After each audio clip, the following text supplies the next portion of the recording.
pessoal! Nesse episódio de Veículos e Histórias conheceremos a origem e a evolução do turbocompressor, também conhecido como turbo. A invenção de 1905 do engenheiro suíço Alfred Beechey se tornou numa excelente ferramenta para melhorar o desempenho dos veículos, sendo amplamente empregado na indústria de motores, principalmente nas mecânicas diesel e nos recentes motores a gasolina do movimento do downsizing, onde se pode obter boas potências com litragens mais modestas. Para quem não me conhece, eu sou o Marcos Vinícius, e antes de começarmos, eu peço para que se inscrevam no canal, ative o sininho e deem um like para que o YouTube recomende esse vídeo para mais fãs de motores e veículos. Então vambora!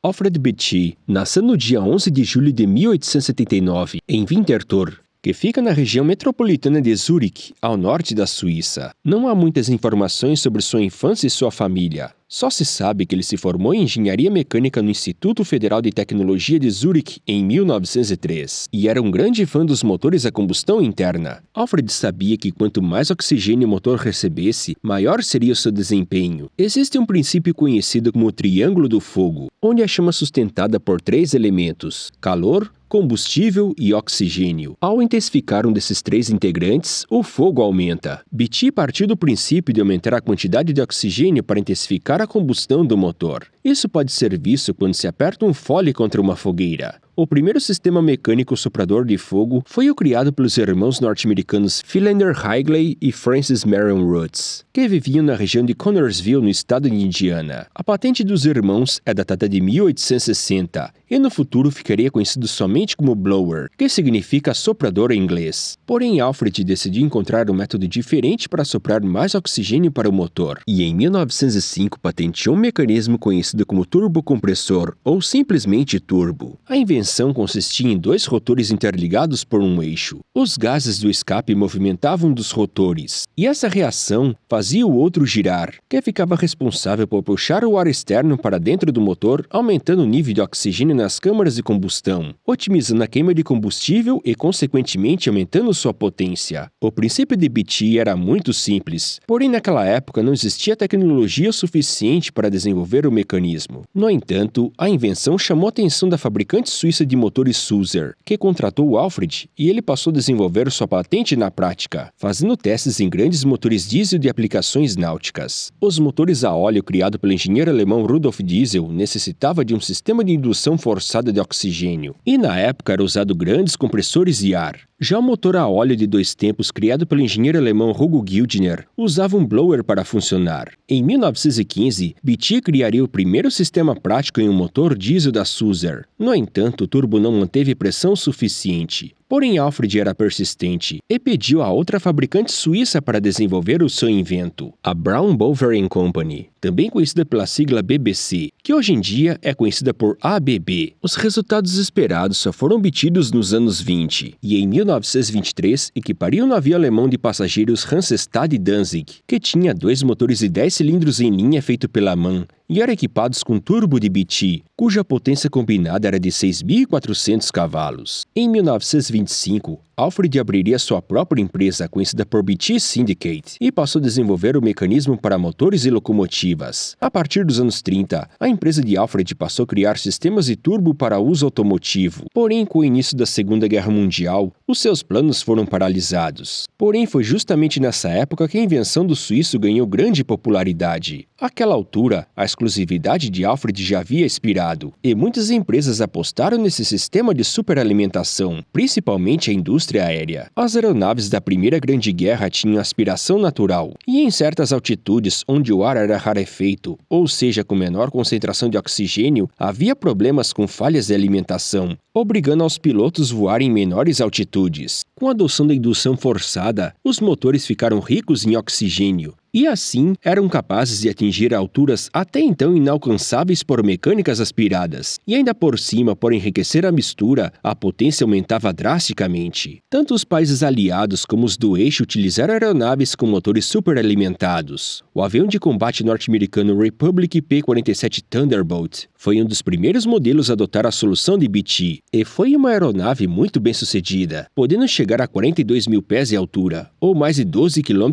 e 800 metros. cilindrados, sendo quase o dobro da maioria das aeronaves de sua época. O seu motor era um Pratt & Whitney R2800 Double Wasp, que era um radial de 18 cilindros e potência de até 2.800 cavalos. Porém, a mecânica radial era superalimentado com sistema de turbo intercooler, diferente do Double Wasp comum que usava supercharger. Apesar da tecnologia ser muito cara, ela se provou muito bem-sucedida.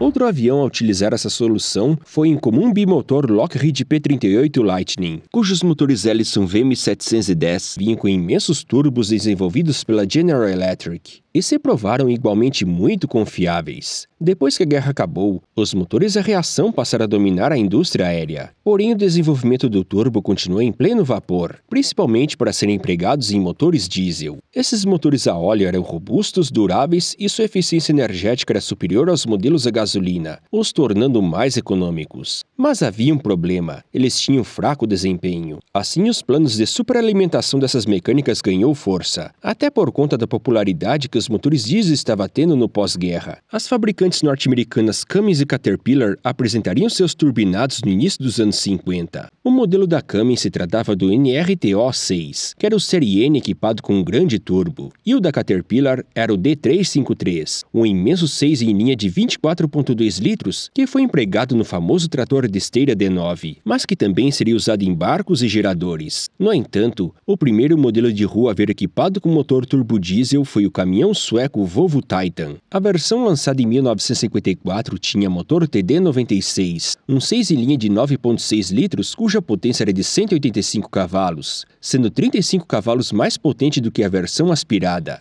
e faria sucesso entre os caminhoneiros que precisavam subir em morros. Alfred Beechey trabalhou praticamente sua vida toda tentando promover e aperfeiçoar a sua invenção, e foi muito reconhecido por isso, até ganhando o título de doutorado honorário pela faculdade em que estudou. E no dia 27 de outubro de 1959, Beechey faleceria aos 80 anos, deixando um grande legado para a indústria motorizada, já que a partir dos anos 60, a sua invenção gradativamente ganharia grande popularidade no mundo todo. Por mais incrível que pareça, desde a invenção de Beechey até o turbo atual, o princípio ainda é o mesmo, sofrendo poucas alterações sobre o conceito original. Como dito antes, um turbo possui dois componentes principais: a câmara quente, ou turbina, onde os gases do escape circulam e fazem girar um rotor, e esse gira um eixo que é lubrificado pelo óleo do motor. Na outra extremidade, chamada de câmara fria ou compressor, um outro rotor suga o ar externo e joga o mesmo com força para o motor através do coletor de admissão. Com a mistura enriquecida, a mecânica pode processar melhor a combustão e assim aumentar sua potência e torque. No início dos anos 60, a companhia norte-americana Garrett Air Research, especializada em soluções para aviação, fez aliança com a General Motors, onde desenvolveria um sistema de turbo. E em 1962, é lançado o Oldsmobile Jetfire, sendo o primeiro carro do mundo a vir com motor turbinado de série. O V8 Turbo Rocket era equipado com uma turbina T5 da Garrett e desenvolvia 215 cavalos. E pouco tempo depois, a Chevrolet lança o Corvair na versão Monza Spider Turbo, cujo motor era o Turbo Air 6, um boxer a ar turbinado de 6 cilindros e potência de 150 cavalos. Porém, os dois carros não foram comercializados por muito tempo, sendo que o Jetfire tinha muitos problemas de confiabilidade.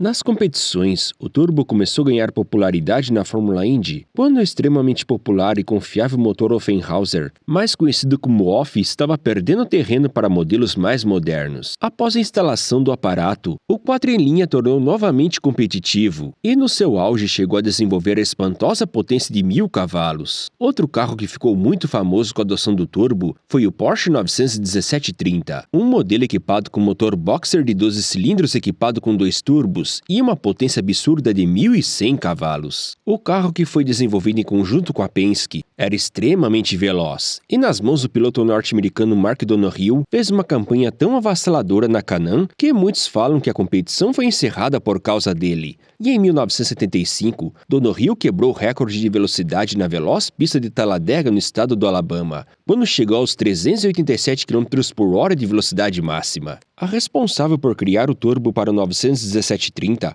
foi a companhia alemã KKiK, sigla para Kinley Copying Couch, que também faria o turbocompressor para o BMW 2002 Turbo, lançado em 1973. O carro ia de 0 a 100 em apenas 7,8 segundos e chegava aos 214 km/h de máxima. Mas infelizmente, com a crise do petróleo de 1973, atrapalhou o sucesso do carro e a produção foi encerrada em 1974. E em 1975, a Porsche emprega o turbo no seu modelo de rua 911. Também conhecido por 930, o esportivo ficou muito veloz. Ele fazia de 0 a 100 em apenas 5,2 segundos e chegava aos 250 km/h de máxima. Esse foi o início de uma longa linhagem dos 911 Turbo que perdura até hoje. Na Fórmula 1, os modelos turbinados demoraram um pouco mais para conquistar a confiabilidade necessária, e a companhia francesa Renault, em conjunto com a preparadora Gordini, apresentaram a série EF, um V6 turbo de 1,5 litros. E em 1979, o modelo RS10 foi o primeiro Fórmula 1 turbinado a ganhar uma corrida, no GP da França, nas mãos do piloto francês Jean-Pierre Jabouille. Esse seria o início de uma nova fase que marcaria a Fórmula 1 nos anos 80, a Era Turbo.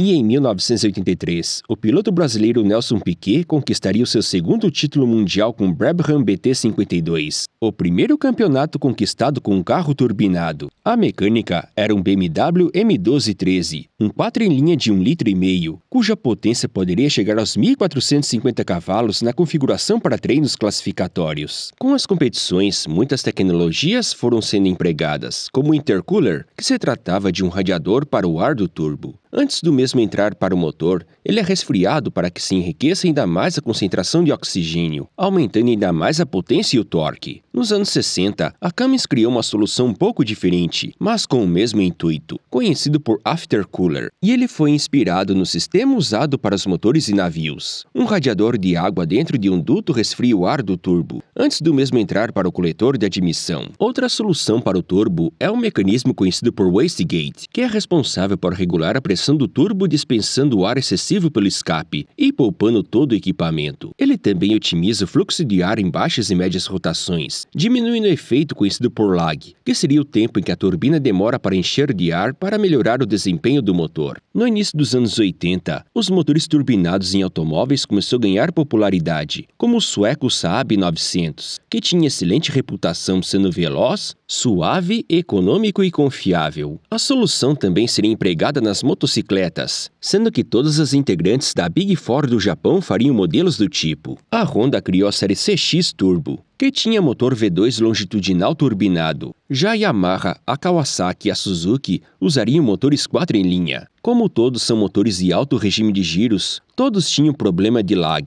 e se tornaram ariscas em altos regimes, tendo um comportamento parecido com motores 2 tempos. Como o desempenho das motos não eram tão superiores em relação aos modelos aspirados, aliado à complexidade mecânica que as tornavam muito caras, as fabricantes pararam de produzir esses modelos até a segunda metade dos anos 80. Nessa época, muitos caminhões médios e a grande maioria dos pesados já vinham equipados com turbo intercooler. No Brasil, o segmento das caminhonetes diesel estava muito aquecido, e muitos instalavam turbos por conta própria. No entanto, o primeiro nacional a ver turbinado de fábrica foi um Jeep, o CBT Javali, cuja turbina era de fabricação própria. Já nas caminhonetes, a primeira a ver turbinada foi a F1000 Turbo, cujo motor MWM de 4 cilindros desenvolvia 119 cavalos. Curiosamente, antes desses dois veículos, muitos fabricantes de tratores do Brasil já tinham adotado essa solução, como o Massey Ferguson 299 e o Valmet 148, sendo que ambos têm excelente reputação.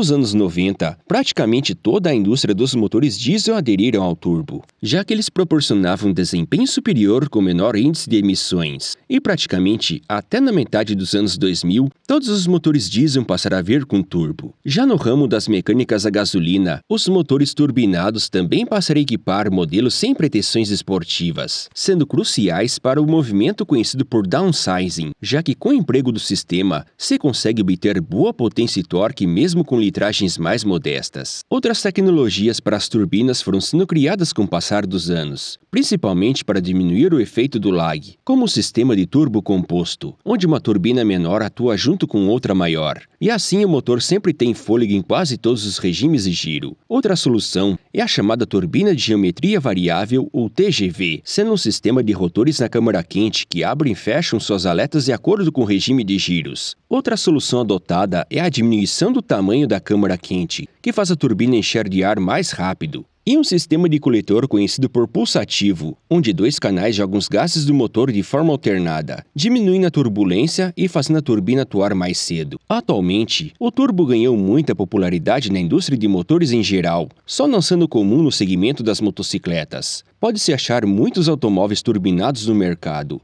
e no segmento da mecânica diesel está presente em todos os segmentos, desde caminhonetes até navios. E nas competições, tanto a Fórmula 1 quanto a Fórmula Indy só usam motores com esse sensacional mecanismo. Uma invenção do início do século XX, mas que continua tão atual quanto nunca. Então, vocês têm ou já tiveram algum veículo com motor turbinado? Comente! Eu espero que tenha gostado do vídeo e entendido as explicações. Assim eu peço sempre para que deem um like e compartilhe com todos os fãs de veículos e mecânicas.